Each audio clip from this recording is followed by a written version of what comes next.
നമസ്കാരം, സ്വാഗതം. ഞാൻ വിഷ്ണു അടൂർ. വോഡഫോൺ ഐഡിയ അവരുടെ 5G വ്യാപനത്തിന്റെ ഭാഗമായി പുതിയതായി 33 സ്ഥലങ്ങളിൽ കൂടി കേരളത്തിൽ 5G നെറ്റ്വർക്ക് ആരംഭിച്ചിട്ടുണ്ട്. നേരത്തെ 5G വ്യാപനത്തിന്റെ ഭാഗമായി 14 ജില്ലാ കേന്ദ്രങ്ങളെ അടിസ്ഥാനമാക്കി പ്രധാനപ്പെട്ട ചില സ്ഥലങ്ങളിൽ അവർ 5G നെറ്റ്വർക്ക് ആരംഭിച്ചിരുന്നു.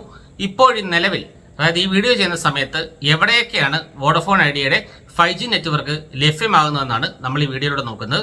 ഇപ്പോൾ ഈ വീഡിയോ പറയുന്ന സമയത്ത് നമ്മൾ 2026 ജൂണിലെ കാര്യമാണ് പറയുന്നത്. ഈ സമയത്ത് എവിടെയൊക്കെയാണ് കേരളത്തിൽ വോഡഫോൺ ഐഡിയയുടെ 5G നെറ്റ്വർക്ക് ഇപ്പോൾ ലഭ്യമായിട്ടുള്ളതെന്ന് നമുക്ക് നോക്കാം.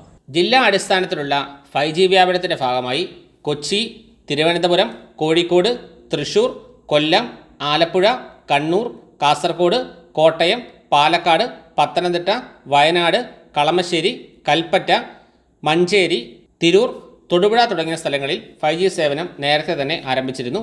തെക്കൻ കേരളത്തിൽ ആറ്റിങ്ങൽ, നെടുമങ്ങാട്, വർക്കല, കരുനാഗപ്പള്ളി, പരവൂർ, തിരുവല്ല, ചങ്ങനാശ്ശേരി, ഏറ്റുമാനൂർ, ചെങ്ങന്നൂർ, ചേർത്തല, മാവേലിക്കര എന്നീ സ്ഥലങ്ങളിലും, മധ്യ കേരളത്തിൽ മൂവാറ്റുപുഴ, പെരുമ്പാവൂർ, കോതമംഗലം, ചാലക്കുടി, ചാവക്കാട്, ഗുരുവായൂർ, ഇരിങ്ങാലക്കുട, കൊടുങ്ങന്നൂർ, കുന്നംകുളം, വടക്കാഞ്ചേരി, ഒറ്റപ്പാലം, പട്ടാമ്പി, ഷൊർണൂർ എന്നീ നഗരങ്ങളിലും, വടക്കൻ കേരളത്തിൽ നിലമ്പൂർ, പരപ്പനങ്ങാടി, പെരിന്തൽമണ്ണ, പൊന്നാനി, ഫറോക്ക്, മുക്കം, രാമനാട്ടുകര, തലശ്ശേരി, കൊണ്ടോട്ടി എന്നീ സ്ഥലങ്ങളിലുമാണ് പുതിയതായിട്ട് 5G സേവനം ആരംഭിച്ചിട്ടുള്ളത്.